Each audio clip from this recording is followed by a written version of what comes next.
everyone, Sean Brown here as the host of the Senior Style Guide Real Talk podcast, and I am so thrilled to have on Carissa Davis on this episode of the Real Talk podcast. If you guys are watching on YouTube, welcome. If you guys are listening, thank you so much for being here. We are kicking off 2020, and what better way to kick off 2020 than with a photographer whose imagery is bright and beautiful, something that I resonate with so well, just because that's personally what I am drawn to and what I love. But we have Carissa Davis on for today. Super excited to have her on here today. Before I give her an introduction or anything like that, if you guys are on YouTube, hit that like button. It just helps us out a little bit, push it to other photographers who might be interested. And if you're listening on a podcast, take a second to leave an iTunes review. And 2020, we're actually going to start reading our favorite reviews or most recent reviews on the air. Give you guys a little shout out for being amazing listeners and subscribers and all of that stuff. So without further ado, Carissa Davis, if you guys haven't heard of her, you need to go check her out. It's Imagery by Carissa on Instagram, and her business is Imagery by Carissa as well, coincidentally. So she's been in business for about 5 years, specializes in seniors, teens, tweens, and we're just excited to hear her story and get talking with her today. So welcome to the show, Carissa. Thank you. I'm super excited. Well, for those people who are living under a rock and don't necessarily know you, that's okay. Tell us a little bit about yourself, kind of who you are, how you got started, your story, that sort of thing. Sure. So I'm Carissa, obviously. I'm a wife. My husband has a really long red beard that's obnoxious. And don't tell him I said that. No, I'm kidding. I like his beard. Just gets long. You need some grooming then going on. Oh, no. He knows how to manscape that sucker. It's just when it gets like nipple deep, I'm like, okay, we need to start trimming. It's too long. I've got 2 kiddos. I've got one that's 19, one that's 13. So I have one that just recently graduated high school. So I feel like I can resonate with my clients a little bit about that and the emotions that they're feeling. And then I can also resonate with the moms of the little teenagers that are going through this super fun time in their life with all the hormones and stuff. So I can relate with her as well. I am an animal lover, and I've been doing photography, like you said, for about 5 years now. I started my careers off in human resourcing. So for a long time, I did a lot of hiring and firing of people and a lot of paperwork. And I loved the hiring part, but I really hated the firing part. Yep. So at some point I knew I needed a career change because that really kind of brought me down. So I love teaching, and I love teaching like our Sunday school and stuff like that. So I figured I'd, give teaching a try. So went back to school and racked up some more student loans because, that's everybody's favorite thing. So I knew I wanted to do early education, and you have to take an art class to be an early educator at the school that I was attending. So I took my art class, and I just really was so excited to go to art class every day, and just decided, let's be an art teacher. So that's kind of where my major went, and I dabbled in every single media. Photography is kind of where my heart felt most at home. So I would just shoot, and then I had a mom ask me one day, I'd like to take a picture of her daughter. And I'm like, sure, because I needed something for my assignment anyways. And then she offered me money afterwards. And I was like, holy smokes, wait, this I could do that. So then I just started doing what everybody does and did a little bit of family newborns and weddings and God knows whatever else. And I hated it. But I really liked seniors, and I really liked kids that were potty trained and up. Don't give them to me if they're not potty trained. Yep. I lost a wedding, so like all the files to weddings. So I realized, okay, check. I don't want to do weddings anymore.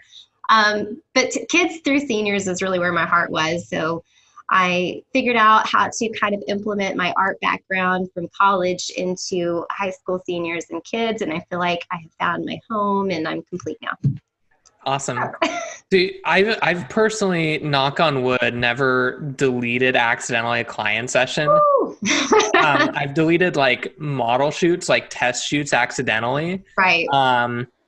What was going through your head when you Oh did my that? gosh.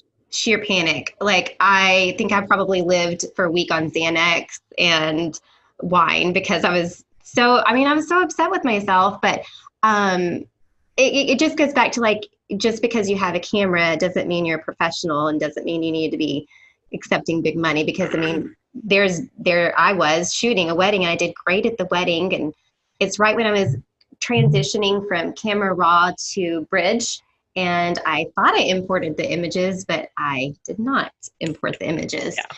So, yeah, I had a mental breakdown and knew I didn't want to do this ever again. And pretty sure I was done with photography in general. I had to have that meeting with her about what I did. And thankfully, she was so compassionate and understanding. Of course, she was heartbroken and devastated, but she wasn't as mean as she could have been, I feel like. She could have, like, I offered to give her my house at that point. I was like, just take whatever you want. Take it. Like, I'll do anything. And I think I ended up shooting her. She had like 2 more kids, and I shot their birthdays and their 6 months. I mean, I would shoot her every single day if I had to make up for it. But finally, she was like, okay, enough's enough. Let me pay you. Anyway, she continued to be a client of mine. She continued to use me even after the years. So I was extremely thankful because it could have been a huge mess. But that just goes to show, don't bite off more than you can chew before you're ready.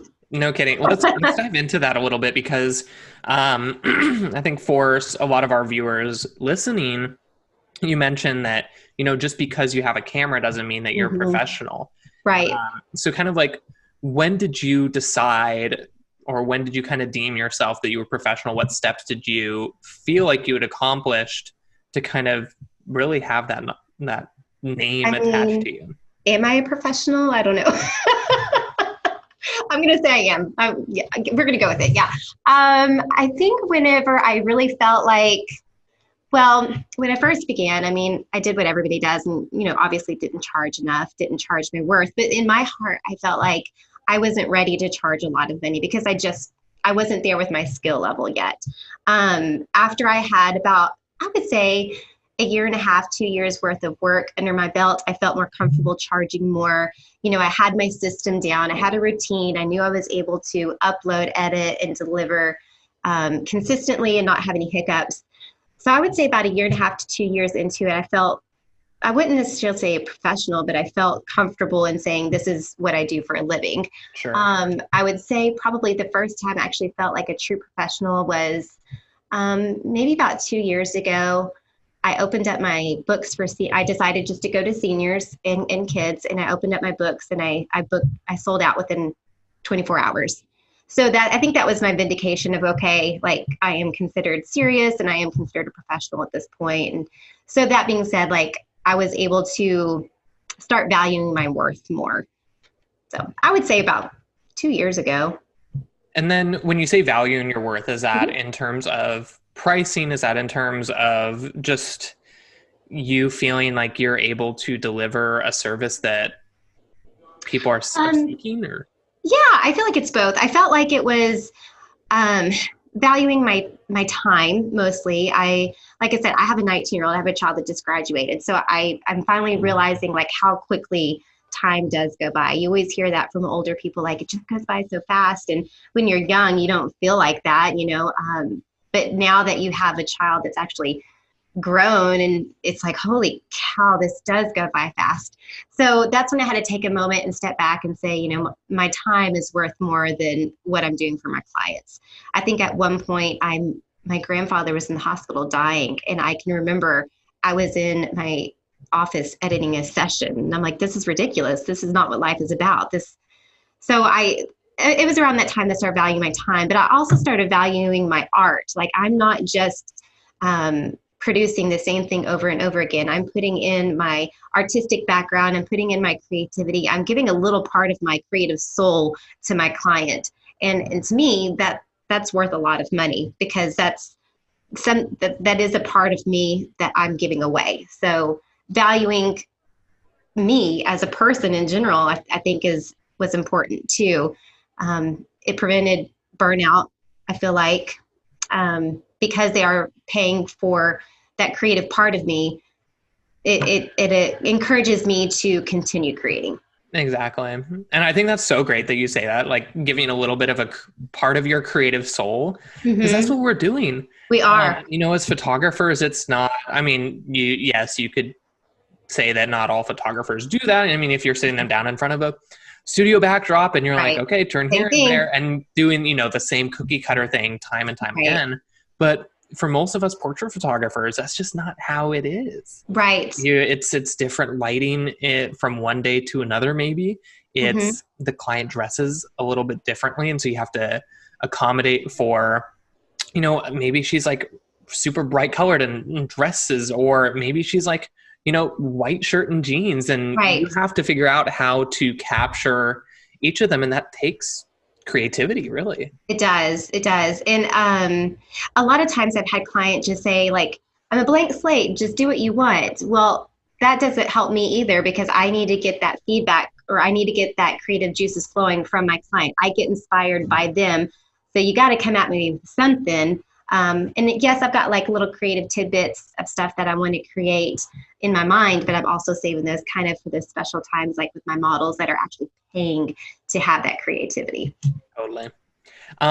Let's talk a little bit about your journey, your transition from being an art teacher to ultimately going full time. What kind of fears, what adversities did you face in that time? Well, thankfully, my husband is the breadwinner of our family. We were always just kind of relying on my money as the fun money. So thank God I had a strong support system. He's been my biggest cheerleader. I think it was more along the lines of like people not taking me seriously. Until I took myself seriously, they're not going to take me seriously either. And that was something that I had to overcome. Like I'm not a confident person. I'm just like everybody else. I question everything I do. I'm like, well, I like this. I hope other people do as well. So that's something that I had to work on, and I'm still working on, is just gaining that confidence in myself. So when I first started, it was just kind of, I don't know, it was doubting my self-worth. It was doubting myself, saying, is this good enough to get paid for? So I would say that was probably the hardest transition, versus doing what I knew, doing what I was educated about and doing what I was taught, versus doing it all alone. I'm doing it all by myself now and questioning if I'm doing it correctly, because there's nobody else there to tell you if you are or if you aren't. Yeah. And I don't even think I think my one fear, and I still have not overcame that, is the reviews on Facebook. They're like, let people review you. And I'm like, no, yes, people to review me. I don't want to know the truth. What if I suck? And I've yet to put that on my Facebook page. So let's talk a little bit about that then. If, how much do you value what others say versus you inherently knowing that like what you do is quality? Kind of how do you balance the two? I block it out. No, I do value what people are saying, but I'm very, very self-critical. I'm extremely self-critical. I'm one of those people that one little bit of criticism is going to stick with me, and it's going to grow a mountain out of a molehill. Obviously, I value what my clients are saying. So if my clients are happy, if the moms are saying, oh my gosh, this is the best experience, or like, this is the best picture she's ever tagged, obviously I'm going to take that versus just social media reviews. I hope that makes sense. I try not to put myself out there and compare myself to others. I try not to look into the negativity anymore. I just try to keep an open heart, open mind, and positive, and hope that karma comes back to me, or that energy comes back to me. So I really try not to dwell on the negative too much. And maybe that's why I'm afraid to put those reviews and stuff like that out there, is because I am afraid someone is, everybody's a keyboard warrior when they're behind the keyboard, but in face it's totally different. So I am afraid to open it up, because I don't want them to be, you never know who's going to be out there. Maybe somebody doesn't like makeup on a little kid, and they say that on that social media, and then it affects me. I take it personally. So I don't know. I try to balance myself out by being more positive and putting positive energy out there versus putting the negative energy out there, and just hope it comes back. I hope it makes sense. No, I think it does. I think that, it's, as photographers, we do something that is a very subjective career, or a Right. subjective thing for a career. If we hire a plumber to get something done, really all that matters is that they fix the sink or whatever it is. Work. Right. Versus us as photographers, where yes, we're able to take that photo, but the quality of it has so much more of an impact than I think a lot of other fields, really. And not to say that quality doesn't matter in other fields, but I do think that it's a very subjective kind of lens that our clients and our followers are looking at our work by. And I think that it's kind of hard to bridge that gap of really understanding that, not everyone's going to love what you put out there. Right. Not every senior is going to resonate with my style. Absolutely. Not every parent is going to be willing to pay what I know I'm worth. And I think as photographers, it's figuring out how to bridge that gap and how to be okay that not everyone's going to accept you, really. So true. It's so true. And just relish in the moments that they do accept you and celebrate your victories versus looking back on things that could have been. Yeah. So a little bit before the show, we were talking, and you mentioned that one of the things that you really enjoy doing is merging photography with your love of the special needs community and kind of involvement with that. So tell us a little bit about your involvements with that and kind of how that's looked for you over the past years. Yeah. It's something new that I have gotten involved in. I myself have a special needs child. My 19-year-old is special needs. She's got a seizure disorder that has caused some brain damage, and she'll be living with us forever. And we just bought the new house so she could have a little quarter to herself, and we are so excited about possibilities of her being independent, but still us close by. So it's a big moment for us. But what I've noticed is and it's a great shout out to this younger generation, to you. I mean, you're younger than me, obviously. I say obviously, I don't really know. I'm an old lady now. But I've noticed that these younger generations have been more accepting and loving of our special needs community. And for a long time, I was almost, I guess, not controlling.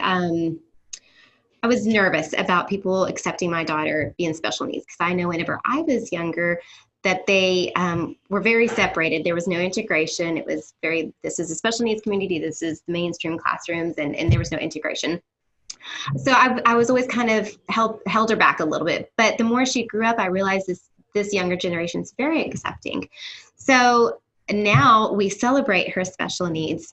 And one way we do that is through the Night to Shine, which is a Tim Tebow Tim Tebow charity organization. And Night to Shine is a prom-like experience for special needs individuals. So all the special needs people or IDD situations, they get a prom dress, they go to prom, and we just celebrate them. Each honored guest gets a buddy, which is essentially just someone who hangs out with them all night and makes sure they're dancing or karaoke or whatever they want to do to have fun. And a lot of those buddies end up being some of my senior clients. And I feel like it's something that I have introduced to them, and now they volunteer every year, and they always say it was the best night of their life. Like, it was the most fun, it was the most judgment-free zone fun that you could ever have. So that's something that's really important to me, because now I'm combining, this younger generation and the love of my daughter and all of her friends. And we're just doing one big celebration. It's just amazing. And I do know they're always looking for photographers, because now I'm on our board for our local Night to Shine, and we're always looking for photographers, always looking for videographers, and it's all over the world. So I really hope that you guys get to enjoy that sometime by sharing your gifts and your talents and checking it out. That's super cool. I know one of the high school that a lot of my friends went to, they always did they would call it like the special needs prom, which is super similar. I'm not sure if it was, specifically Tim Tebow's organization. But it's like you said, it was the most judgment-free zone. It was the best night of their lives. And really, they're just there to have an amazing time with people who aren't going to be judging them. They're not worried about like, oh, well, her dress was like too much like it's not Right. about that. It's not such a about that at all. different environment. So are there ways that photographers can get involved? Is there a website or anything like that? Absolutely. Yeah. Tim Tebow's organization, you can just Google Tim Tebow Night to Shine. Like I said, they're legitimately all over the world. And Tim Tebow comes to one Night to Shine somewhere in the world, which is kind of cool. So every year. So maybe he'll show up to yours. But you can just go Google that in, and it'll take you to find one that's close to you. And then you can just give them a call or Facebook group it and just ask them if they need some help. I'm sure they would love it. Awesome. I love that you're involved with that and really using your skills in photography to give back to the community. Because I think that that's ultimately, it's the community has given so much to us as photographers. Right. And I think it's our responsibility to give back as we can as well. Absolutely. 100%. I also use my model team. Another thing that I love is rescued animals, adoptable animals that are in the humane shelter or ASPCA, whatever. I use that opportunity. We usually do a Valentine's shoot with my girls and then adoptable dogs. So then I give those images to the rescue groups, and they can post that this, someone loving on this dog and that it's available for adoption. So it's a great way to again, introducing something that is needed in our world, which is, volunteering and all the ways that you can help and our younger generation. So it's a great way to combine the two, and it's a fun shoot to do. So I encourage everybody to do a Valentine's shoot with adoptable puppies. No kidding. That sounds amazing. It's so fun. For the photographers who are wondering, they're like, how did you get started? Like, how did you approach your senior models with this idea where you're, one day you have this idea? How do you get them on board? How do you really pitch it to them? I do. So as far as the Night to Shine event goes, last year was the first time that I kind of brought it to my senior model group. And I just, for the most part, well, at that time, my daughter was a senior as well. So they all kind of knew my daughter, and I watched them. She goes to Young Life, which is all over the United States, all over the world, I guess. But she would attend Young Life, and I noticed some of the girls were really loving on her and, always wanted to make sure she was having a great time. And those ended up being some of my senior models. So whenever I approached them about Night to Shine, I approached it to them as a group. I was like, this is what's going on. I would really love it if some of my girls volunteered, and almost every single one of them signed up. So I don't know. It's something that they were looking forward to do. And they still ask me this year, when's it time to sign up for the new one? And I don't know, they're really, we've got a whole bunch of little philanthropists in this younger generation. And I think all you have to do is just put it out there, and they're going to jump at the opportunity. And of course, yeah. And I think whenever I just said, hey, do you want to do a photo shoot with dogs? They were like, oh my gosh, yes. And so then I just contacted a local rescue, and they were all for it. So that's super cool. You seem just like a really upbeat person. What's your key to being happy? Oh gosh, I don't know. I've always been kind of a bubbly person. I'm an open book. I kind of, like I was telling you earlier, I don't hide a whole lot. I'm pretty open. I'm pretty out there. I like to just focus on the positives. I don't like looking at the negative situation. If there's a problem, I want to be part of the solution. If you're not part of the solution, you're just part of the problem. So I don't know. I look for joy in all situations. I try to look for the positiveness in all situations. I don't know. I can't tell you. I live on Zoloft as well. No, I'm just kidding. I drink wine. Wine is the key to happiness, right? Yeah. I get my energy. I feed off of other people's energy as well. So if you're a negative person, I tend to stay away. But I like to surround myself with other positive people. So going off of you always looking for the positives, mm-hmm. Tell us a little bit about a time that maybe you made a mistake and what you learned from it rather than, what you regretted from it. What did you actually take away from that experience? Oh, you mean like losing the wedding? Something like that. Yeah. Yeah. I think that is my career fail for sure. And is the wedding. And again, it's just biting off more than you can chew. I wasn't ready for that wedding. I should never have taken that wedding. So it's self-reflection. if you aren't comfortable doing it, then you need to step away from it. You need to get disconnected and just take a look back and just see if it's too much. And I didn't do that. I was gung-ho. I was ready to try everything. I wanted to build my portfolio, and I just was guns a-blazing, 100% in, like I always am with everything.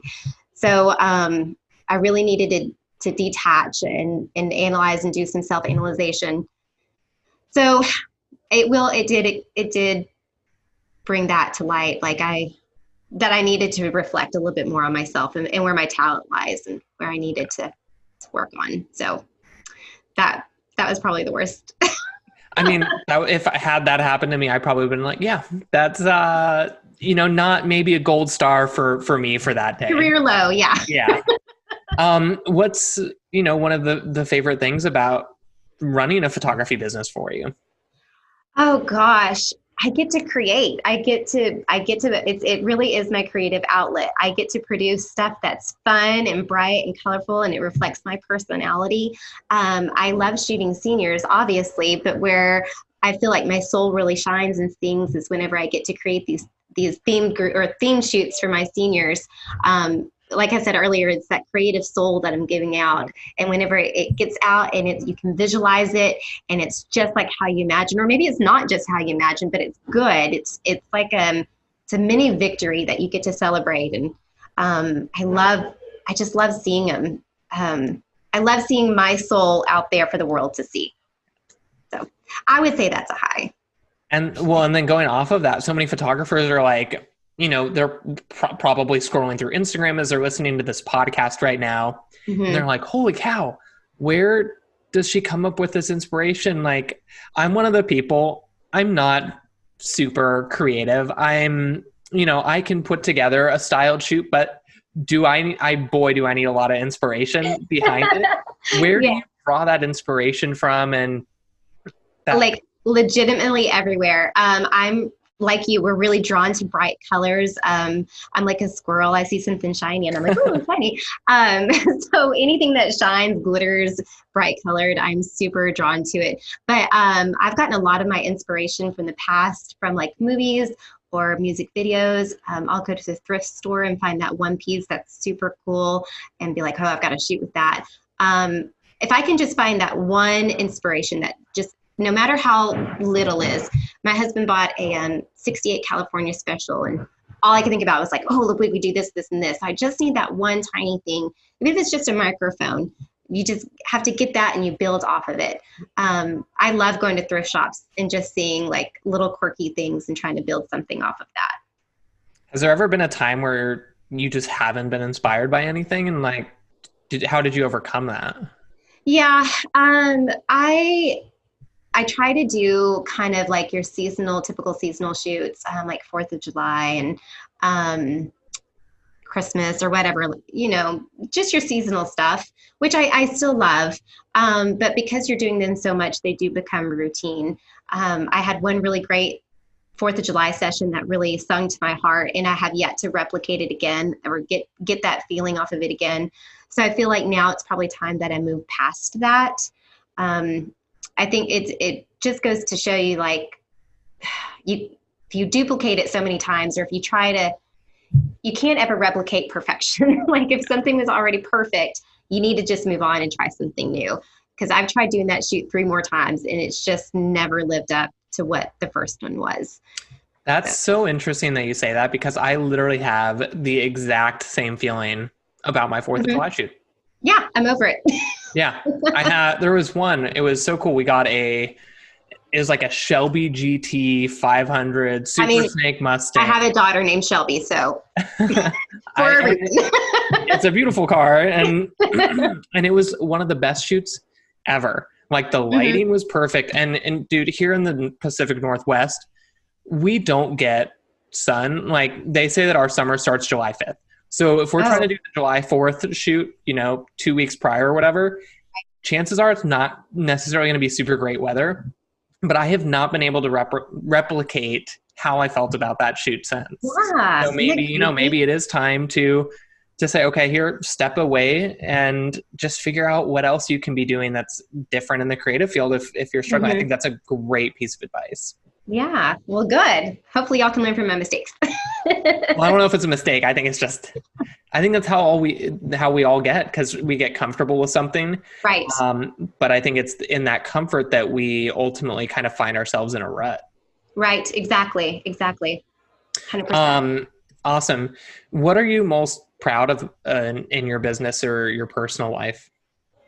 Oh, what am I most proud of? I guess I'm really happy with where I am in my business right now. I never thought I'd really get to this point where I'm actually having to turn people away versus, scrounging around for clients. I am pretty proud of that. It's taken a while to get here, and it's taken a while to find a balance. And I still am trying to find a balance, but I'm getting there. I'm really proud of my my model team. I know a lot of people have shied away from it in recent times, and instead I'm up here on the table shouting from the rooftop, "This is the best thing ever!" Yep. It's become a sorority, and unlike a lot of people, I do a nomination process, which is what I'm in the middle of doing right now. So instead of just opening up my applications to everybody, my current girls nominate the next team, and that's taken a lot of pressure off of me. It's taken a lot of stress, and they've formed like this little sorority and this sisterhood, and just their little connection just really makes my heart happy. I just attended a wedding for one of my past models, and she had another one of my models as her bridesmaid. And that's awesome. They weren't really friends until then, but it just made my heart so happy to see that my impression is lasting years down the road. It's not just a senior thing. It's a long-term thing. I think that's so true. And I love my senior team. It's probably the greatest thing that I've ever done in my business, because you do get to see those connections form between people that otherwise never would have met. And so when people sign up for my senior team every year, the main reason that they do it, yes, it's all the bonus photo shoots and all of that, but it's so much more. It's that connectivity, it's the sisterhood. Yes. The sisterhood that they find with those people. Cause so many of the high schools are, it's so cliquey. It's, you have the soccer group, you have the choir, you don't have a mix of the soccer and, the choir group or whatever group it is. But with that senior team, now all of a sudden they're forced to step outside of those groups that they were once a part of into something that's a little bit bigger. And so those connections that form, I am with you 100%. That's so magical. Yeah. I love it. So we're airing this episode in early 2020. So what better way to kind of set up the year than to go over your goals and kind of what you're looking forward to about this year? Number one goal is to say no more. I am such a yes person. I really struggle saying no.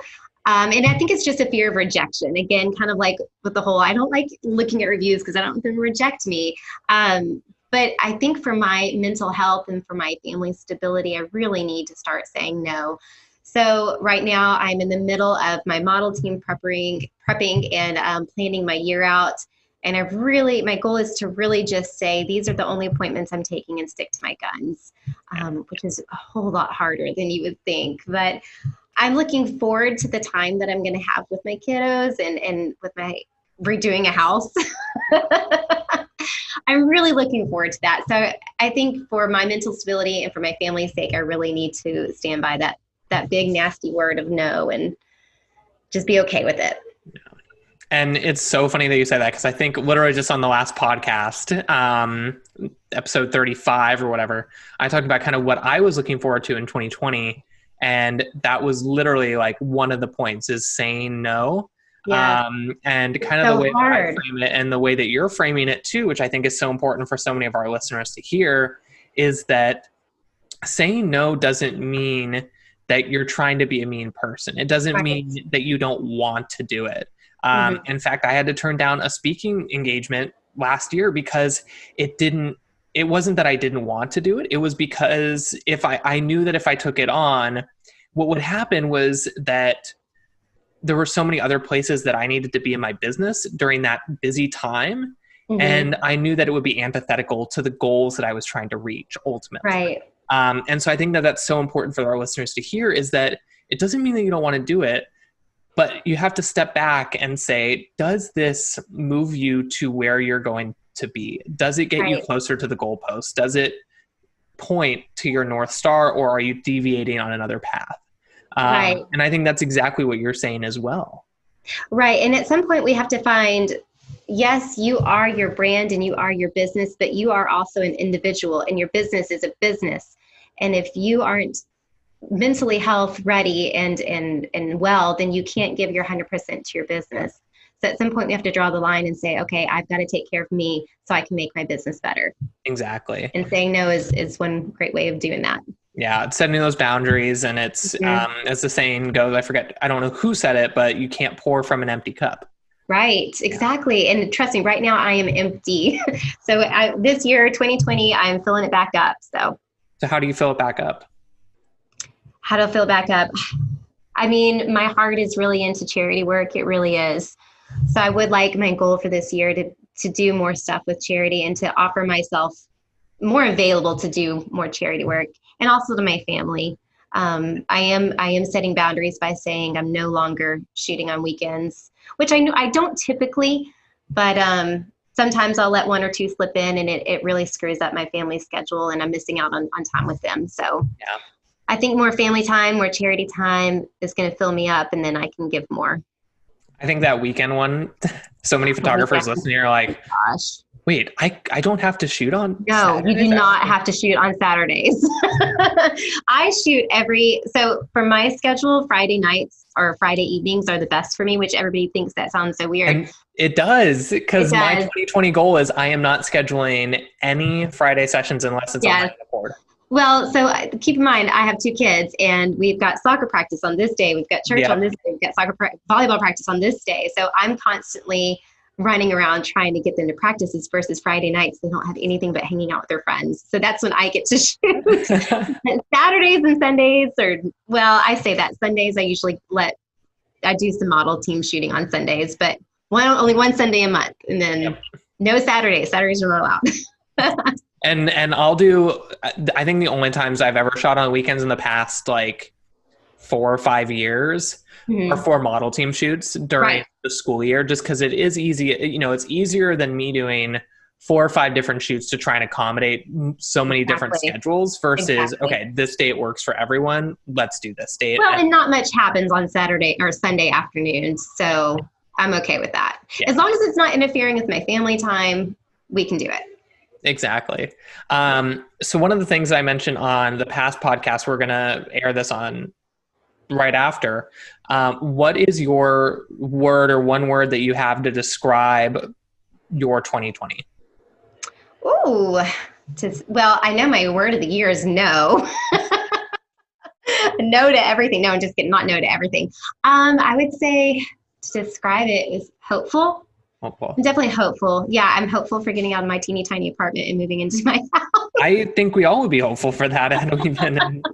And that's for those of you who don't know, Carissa's in a tiny, we talked about this prior, in a tiny 700 square foot apartment which will be my studio one day. So that's there. Oh, I'm good. excited about that. Yes.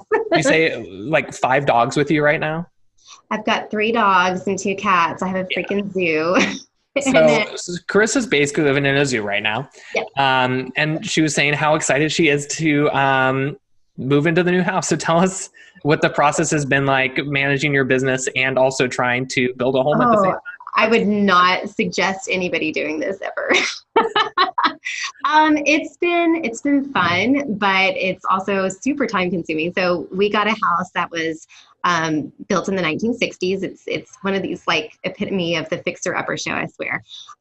However, it was kind of like a hoarding situation was also happening in the house. We had a shop outside, a 4,000 square foot shop in the back that literally was falling out. Stuff was falling out if you open the doors. It was outrageous. And then the house was still in the 60s. There was nothing that was ever done from the 60s, but it was great. It was a great property for the price. So we grabbed it. And the day that we grabbed it, we demolished the whole inside. So I'm literally living in like inches worth of dust and sheetrock and popcorn ceiling and blue carpet.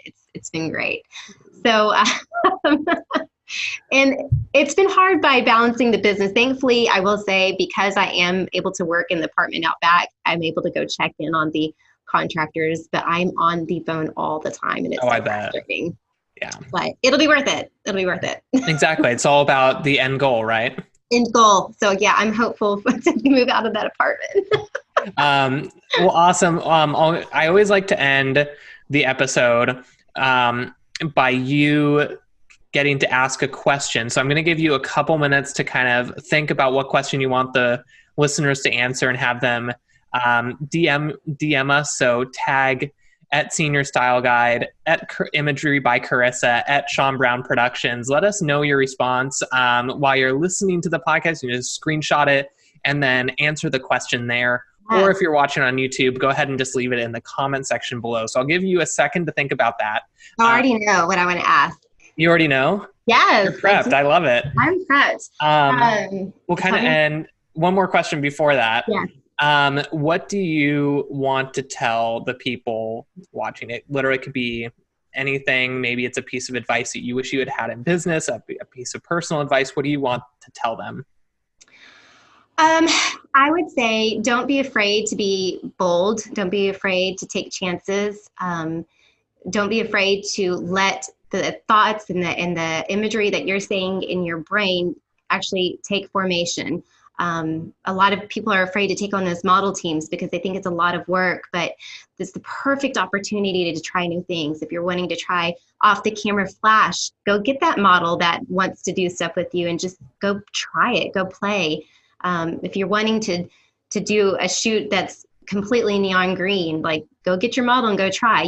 The only thing that you can do is it not work out. It's never a failure. It's a learning situation. So take that chance, be daring, be bold, open yourself up so you can get more creative. I love it. Hey. Where can people find you? The website, or social media, all that stuff. Yeah. So I'm on Facebook. I'm Imagery by Carissa. And I don't do a lot on there. It's mostly for moms, I feel like. But I mean, moms are my clients too. So I'm really active on Instagram, which is Imagery by Carissa on Instagram. And that's 1 R, 2 S's, so Carissa. Everybody wants to put a Clarissa in there, and there's no L. just Carissa, no L. Just Carissa. And then my website is imagerybycarissa.com or imagerybycarissadavis.com. I think I own both. I don't know. I super suck at the website situation. We'll hook it up in the show notes for you guys. Yeah, somewhere on there. Imagery by Carissa is pretty much where you can find me. Cool. Well, you already prepped with the questions. So what do you kind of want to ask our listeners and have them answer in the comments or via Instagram DM, screenshot, and story, all that? Yeah. I want to know, what are you doing to make an impact in 2020, either with your business or maybe it's charitable organizations or with your senior rep team? What are you doing to make an impact to make this world better? I love it. Hey. Cool. Any last words? I think that's it. You pretty much got me in a nutshell. Cool. Y'all can instant message me, email me. I'm an open book. I'm here. Whatever. Perfect. Well, thank you so much for being on. For those of you who stuck around till the end, thank you so much for watching. Don't forget to hit that subscribe, follow button if you're listening on the podcast, or subscribe if you're a little bell below. If YouTube still has that bell icon, subscribe button below, so that you guys can make sure that you're notified for any future Real Talk podcasts that we put out. We've got tons coming for you in the new year, and we cannot wait to have you along for the ride. So thank you so much for being with us, Carissa. Thank you. It was fun. Next time, we'll see you guys later. Yeah, thanks. See you guys.